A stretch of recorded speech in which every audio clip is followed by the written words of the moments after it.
কিছুদিন আগে আমার দিদিকে দেখতে এসেছিল, তো দেখে দিদিকে ভীষণ পছন্দ হয়ে গেছিল। তারপর বেশি দেরি না করে দুদিনের মধ্যে পাকা কথা ডেটটা ফেলেছিল।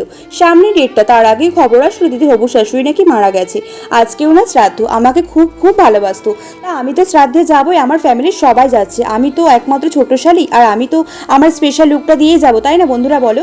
বেশি কিছু সাজবো না, অনেক লোকজন আসবে, একটু সাজতেই হয় বলো। খুব মন খারাপ হচ্ছে, মানুষটা কুটনি হতে পারে কিন্তু খুব ভালো ছিল।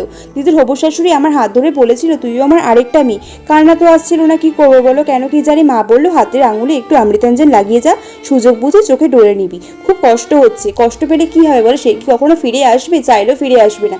তোমরা অনেকে অনেক কিছু বলবে, দেখো পারলে কিন্তু আমি অন্য কালারে কুর্তি পরতে পারতাম, কিন্তু সাদা কুর্তিটা আমি পরলাম, শান্তির প্রতীক। জামাই বাবুর তো মুখের দিকে তাকাতেই পাচ্ছিলাম না। তোমরা যদি ঘটা করে লোকজন করে নিমন্ত্রণ করে যদি খাওয়াতে পারো, তাহলে কেন আমি সাজতে পারি না? তোমরাই বলো, তোমরাই বলো কেমন লুকটা ভালো লেগে থাকলে লাইক করে দিও। বাই।